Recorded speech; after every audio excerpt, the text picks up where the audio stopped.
Hey everyone, your life probably feels pretty good right now, right? You're cruising along, things are okay. But here's the deal. Right now, as you're watching this, there are 7 silent crises unfolding, probably right under your nose. They're not the dramatic movie trailer kind of crises. They don't make a lot of noise, they don't scream for attention. They just subtly, quietly drain your focus, chip away at your health, and steal your precious time. And then, one morning, you wake up, and you're left wondering why you feel utterly exhausted, why anxiety has become your constant companion, and why, despite all your efforts, you're still stuck in the exact same place you were yesterday, last month, or even last year. Stick around, because once you see these silent saboteurs, you literally can't unsee them. And the best part? Fixing them takes way less effort than you might think. We're talking tiny tweaks that compound into stupidly massive results. Trust me, you don't want to miss number 1. It's probably the most overlooked, but most necessary shift you can make. Number 1, the infinity pool in your pocket. Alright, let's break this down, starting with crisis number 1, what I like to call the infinity pool in your pocket. You know exactly what I'm talking about. Your phone. This little device, this incredible piece of technology, has become a constant, always-on distraction. A bottomless pit of information and entertainment that never truly lets you go. The statistics are wild, but they probably won't surprise you. The average person checks their phone a staggering 9-6 times a day. Think about that for a second. That's once every 10 minutes of your waking life, from the moment your eyes open until you finally, maybe put it down at night. And each one of those checks? It lasts an average of 43 seconds. You might think, okay, 43 seconds, no biggie, right? But here's where the real damage happens, and it's something called switch cost. This is the invisible killer of focus. Every single time you switch your attention from a task, whether it's working, reading, having a conversation, or even just thinking, to that notification, that quick scroll, that just one more email, your brain has to re-engage with the original task. And that re-engagement? It can take up to 23 minutes to regain deep, concentrated focus after just one distraction. 23 minutes. Now, do the math with me. If you're checking your phone 9-6 times a day, and each interruption costs you, on average, 23 minutes to fully recover your deep focus, you are leaking precious mental clarity at an alarming rate. We're talking about potentially 4 hours of prime mental clarity every single day. That's 4 hours where your brain isn't firing on all cylinders, 4 hours where you're not in flow, not creating, not problem-solving at your best. Imagine what you could achieve, what you could build, what you could simply think times about if you had those 4 hours back. It's not just about lost productivity, it's about a constant state of low-grade mental fatigue, a perpetual feeling of being slightly overwhelmed and never quite catching up. This isn't just a habit. It's a crisis for your cognitive performance and overall well-being. So, what's the fix for this insidious drain? It's stupidly simple, almost comically so, and it doesn't involve any fancy apps, expensive retreats, or willpower battles you're destined to lose. The solution is distance. Move the infinity pool out of the bedroom. Seriously. This isn't about digital detoxing for a week. It's about creating a sustainable environment that supports your focus. Number 2, the blue light thief. Crisis 2 is another silent killer, one that sneaks into your life under the cover of darkness, the blue light thief. This isn't some abstract concept, it's the glowing screen of your phone, tablet, or laptop, beaming artificial blue light directly into your eyeballs, especially in the hours leading up to bedtime. And here's why it's such a problem. Just 1 hour of phone time before bed can delay your body's natural melatonin onset by a staggering 3 hours. Melatonin, for those who don't know, is your body's natural sleep hormone, the signal that tells your brain, hey, it's time to wind down, time to prepare for restorative sleep. When you suppress that signal, you're essentially telling your body to stay awake and alert, even when you're physically exhausted. You might still fall asleep, sure. You might even feel like you're getting a decent night's rest. But the quality of that sleep? It's shot. We're talking about a significant drop in deep sleep, the stage where your body physically repairs itself, where growth hormone is released, and where your immune system gets a crucial boost. Studies show deep sleep can drop by as much as 50%. And your next day REM sleep, the stage vital for memory consolidation, learning, and emotional regulation, gets absolutely slashed. What does that feel like? Well, after just a week of this kind of disrupted sleep, you're operating like you had 2 beers at breakfast. You're sluggish, your decision-making is impaired, your mood is off, and you're far less resilient to stress. It's a constant state of low-level impairment, and most people don't even realize their bedtime screen habits are the culprit. Now, you might think the solution is to shell out £300 for a fancy pair of blue light-blocking glasses, and while those can help, they're not the primary fix. The real game changer? It's a £3 sticker. Seriously. Grab a blue light filter sticker for every screen you own. Your phone, your tablet, your computer monitor. These physical filters are incredibly effective at blocking the harmful spectrum of blue light. But don't stop there. Pair that with a software solution. Set an automatic color shift at sunset. Most modern devices have a night shift or reading mode that automatically warms your screen's color temperature, reducing blue light emission after dark. It's a set-it-and-forget-it solution that works wonders. Number 3. The 0.8 metra death trap. Let's move on to crisis number 3, another one that's probably right under your backside. The 0.8 meter death trap. I'm talking about your chair. That seemingly innocent piece of furniture where many of us spend 8, 10, even 12 hours a day. We've all heard that sitting is the new smoking, and while that might sound a bit dramatic, the science behind it is genuinely alarming. Here's the deal. Your muscles aren't just for movement, they're incredibly active endocrine organs. When they contract, they produce vital molecules, one of the most important being irisin. Irisin is a powerful little messenger that literally burns fat and, get this, protects your brain cells. It's like your body's internal anti-aging and metabolic superhero. But when you sit for prolonged periods, especially for 90 minutes or more, those muscles go dormant. They stop contracting, and they stop producing irisin. It's like turning off a crucial internal engine. And it gets worse.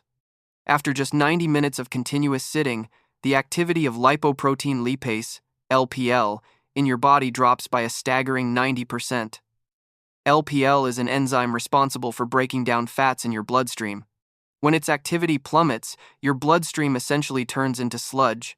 Fats and sugars linger, leading to increased inflammation, arterial plaque buildup, and a whole host of metabolic issues. This isn't just about feeling stiff, it's about your internal biochemistry grinding to a halt, quietly setting the stage for serious chronic diseases. The fix here isn't a standing desk marathon. You don't need to commit to standing all day every day, which can be exhausting and sometimes even lead to other issues if not done properly. The true solution lies in what I call micro-bursts of movement. It's about breaking up those long periods of inactivity with short, intentional movements. Here's how you do it. Set a 30-minute timer. You can use your phone ironically. For good this time. A smartwatch or a simple kitchen timer. When that timer dings, stand up. Just for 2 minutes. Walk to the window, stretch your arms overhead, roll your shoulders, maybe do 20 calf raises to get the blood flowing in your legs. That tiny interruption, that mere 120 seconds of movement, is enough to reactivate those muscles, kickstart LPL activity, and keep your glucose and insulin curves flat. This isn't just about preventing weight gain, it actively cuts your risk of type 2 diabetes by a significant 25%. Think about it. A 2-minute break every half hour, and you're dramatically improving your long-term health. Number 4. The calorie creep. Crisis 4 is another one that operates entirely in the shadows, the calorie creep. This is the silent accumulation of extra calories that happens without you even realizing it, often from seemingly harmless additions to your meals. Let me give you some examples. 1 tablespoon of olive oil, which many of us liberally drizzle on salads or in pans, is 120 calories. 1 heaped spoon of peanut butter, a favorite snack or breakfast add-on, is around 190 calories. Now multiply just a little extra, a splash more oil here, a slightly bigger dollop of butter there, an extra handful of nuts, a second serving of sauce, every single lunch and dinner. Over the course of a month, those seemingly tiny innocent additions can easily add up to 30,000 bonus calories. And what does 30,000 bonus calories translate to? Roughly 8 pounds of fat. Here's the insidious part. Your body doesn't send up fireworks or sound an alarm when you consistently overeat by just 10%. It doesn't give you immediate, obvious feedback. Instead, it quietly, efficiently stores that excess energy. It's a survival mechanism from our ancestors, but in today's abundant world, it becomes a stealthy pathway to unwanted weight gain, metabolic issues, and a general feeling of sluggishness. Many people genuinely believe they're doing everything right, yet they can't understand why the scale isn't moving or why they're slowly gaining weight year after year. The calorie creep is often the unseen culprit. The antidote to this stealthy crisis is incredibly simple, and it doesn't involve scales, calorie counting apps, or restrictive diets that make you miserable. It's what I call the fist rule. This is a visual, intuitive way to manage your portions without obsessing over numbers. Here's how it works. Protein. Aim for a portion roughly the size of your palm. Think chicken breast, fish, steak, or beans. Carbohydrates. A portion roughly the size of your cupped hand. This could be rice, pasta, potatoes, or bread. Fats. A portion no larger than your thumb. This covers things like avocado, nuts, seeds, or additional oils. Number 5. The germ rebate. Alright, let's talk about crisis number 5, something that's probably more disgusting than you realize, and far more impactful on your health. The germ rebate. Every single time you skip washing your hands after riding the tube, touching shared surfaces, or just generally navigating the world, you're essentially buying a lottery ticket. But it's not a lottery you want to win. You're entering a draw for MRSA, norovirus, the common cold, the flu, and a whole host of other nasty bugs. Think about how often you touch things throughout your day. Door handles, elevator buttons, public transport poles, your phone, which, let's be honest, is probably dirtier than a toilet seat. And then, here's the kicker. The average adult touches their face 16 times an hour. 16. Each one of those transfers, from a contaminated surface to your hand to your face, is a potential infection waiting to happen. You're literally inoculating yourself with whatever germs you've picked up. But here's the critical insight that most people miss, and why simple hand washing is a superpower. Soap and water beat alcohol gel for most bugs, and for a very specific reason. Alcohol gels are great for killing bacteria and some viruses, but they don't times remove times anything. They just sanitize. Soap and water, on the other hand, combined with friction, physically remove microbes from your skin. They lift the dirt, the grime, the bacteria, and the viruses, and then you rinse them down the drain. It's a mechanical process, and it's far more effective. So, what's the gold standard? The 20-second rule. That's the scientifically proven amount of time you need to lather up and scrub effectively. An easy way to time it? Sing the chorus of Flowers by Miley Cyrus, or Happy Birthday twice. Whatever tune sticks in your head, just make sure you're scrubbing for that full 20 seconds, getting between your fingers, your thumbs, the backs of your hands, and your wrists. This simple act has been shown to slash respiratory illnesses, like colds and flu, by a remarkable 45%. Imagine nearly halving your chances of getting sick just by washing your hands properly. And here's another crucial, often overlooked tip. Once you've washed your hands, use a paper towel to turn off the tap and open the bathroom door. Why?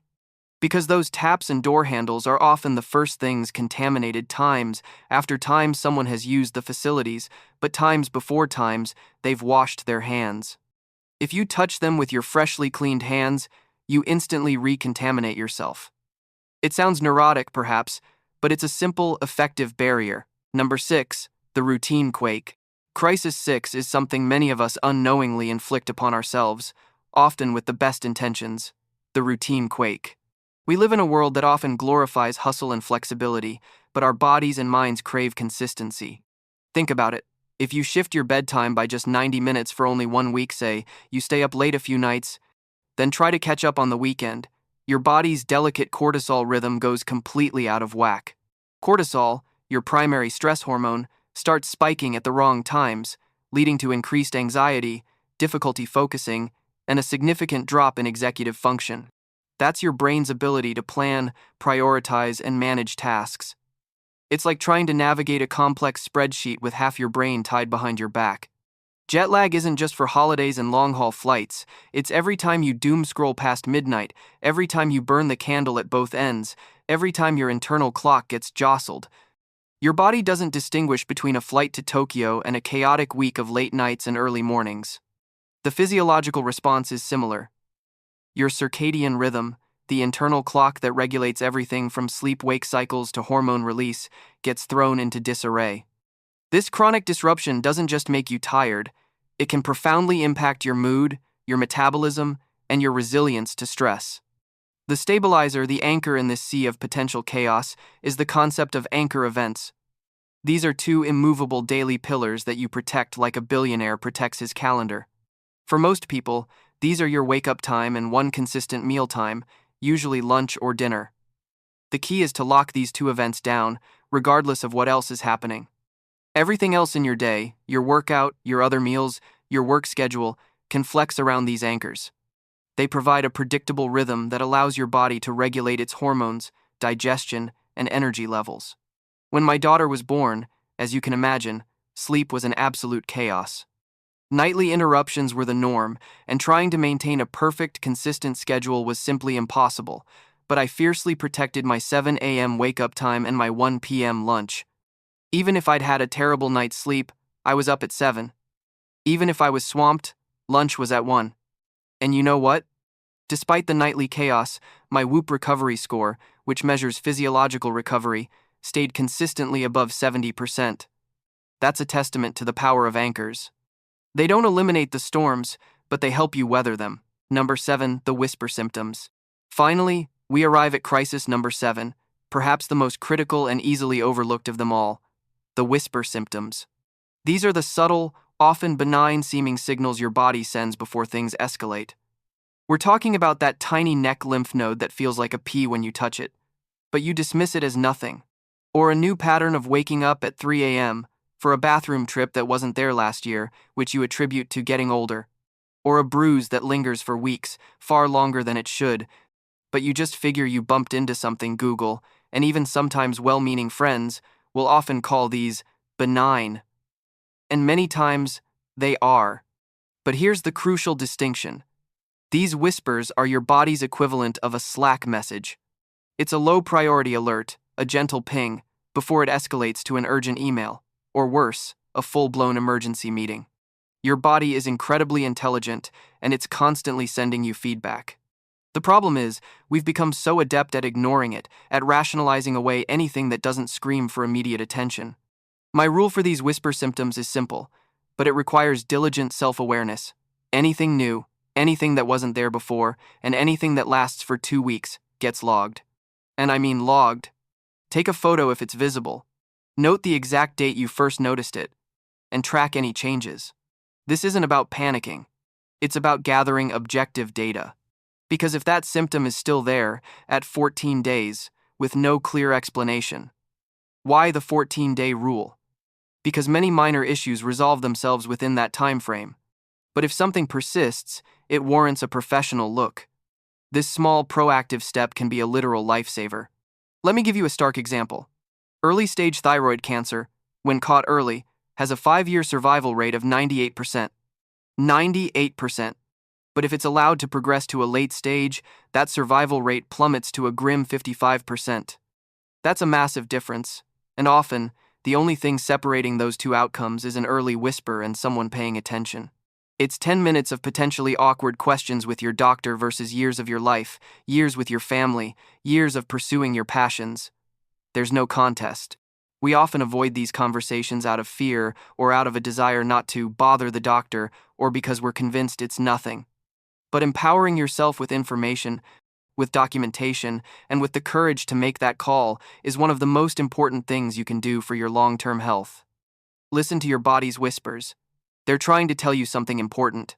So there you have it. 7 silent crises that are probably happening without you even noticing, quietly eroding your well-being. But here's the empowering part. For each crisis, there's a stupidly simple fix, none of which costs more than a $5 or takes longer than 2 minutes to implement. Let's quickly recap these 7 tiny fixes. Remove the phone from the bedroom.